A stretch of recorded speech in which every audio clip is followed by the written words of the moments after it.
45 minutes before Theo Usherwood joins us to talk us through events at PMQs. And guess what? If ever there were more conclusive proof that you can't have too much of a good thing, Theo Usherwood is here now to talk us through a very important investigation he's been undertaking.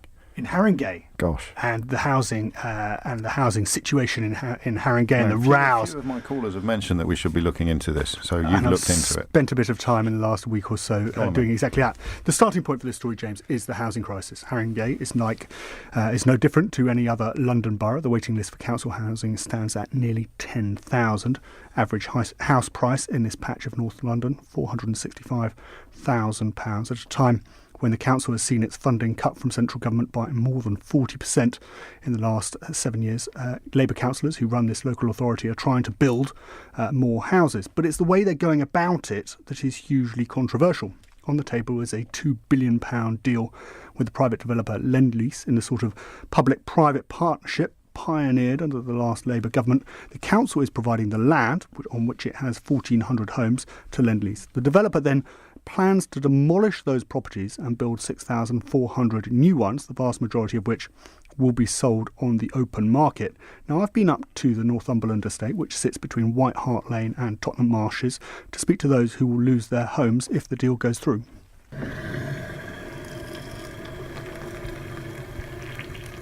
Milk? Yes, please. Yeah, great.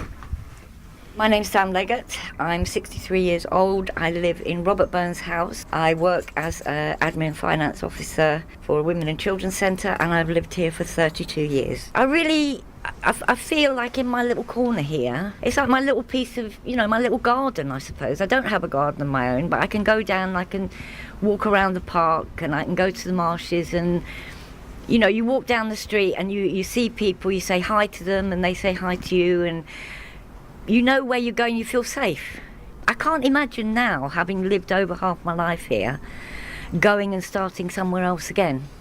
I can't imagine it. It's very difficult to put into words how it makes me feel, but it actually makes my heart sink thinking about it. And I know it's not much, and a lot of people would look at it and say, well, it's a tatty council block. But I've got memories here. I've got all the memories of when my parents were alive. They would come down here.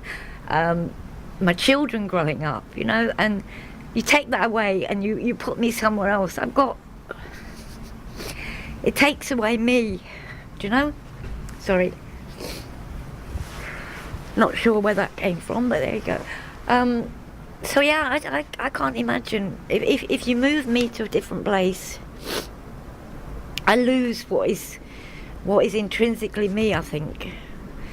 I can take my pictures, and I can take my memories, but I won't be able to, walk into the bathroom and say, oh, I remember when, Luke tried to drown Paul in the bath or something, or whatever, or when my dog died, or, silly things like that. You just take away so much from people when you just think that they're commodities and you treat them with contempt. See, these are all 4-bedroom flats. My name is Franklin Thomas. I've been living here since 1973, a lorry driver by trade, mate. Come and I'll show you where I used to live. When we moved in, it was state of the art, They had oil radiators, not gas ones. They actually had oil. You can manage your heating from inside your house. They had underground parking. I dare say, you've heard story about people leaving their doors open. That's why when I moved in, it's number 29, right there, 1973. What was it like? It was fantastic. The clerk of works, he used to come along. When we moved in, it was brand spanking new. The blaster hadn't dry yet. And then he used to come in and every Friday say, is everything all right? Everything's nice, you know what I mean? I say, yeah, we'll sit down and have a cup of tea. I never forget him. He used to have a Trilby hat and the old glasses. And he'd come in with his pipe. I said, that's very nice. It's all drying up very nicely, And he came out every Friday to make sure that the house was all right and we had no complaints. And this is the famed Park Lane, where the Spurs boys hang out. When we was young, we used to talk to the Spurs. We used to give them a cheer up from the chip shop.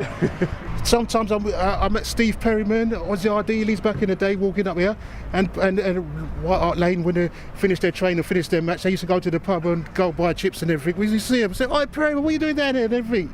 It's beautiful, man. But I used to walk down the street here, it's bold as brass. That's the stadium over there, and in front of it they're going to build. My name is Moriam and I'm 53 years of age, and I do work 2 part-time jobs. I work in Northumberland Park midday, with school buses in the morning and in the afternoon. From outside London coming to do the part-time jobs it's not on. So I would be homeless and jobless at the same time. And leaving my community behind, my friends and my family members. I have a sister living just 1 minute away from me. My daughter lives 10 minutes away from me. And to take all these things away from me, it's very hard thing for me to, you know, think about even. But I don't know when I'm actually in it. I don't know what's going to happen to me.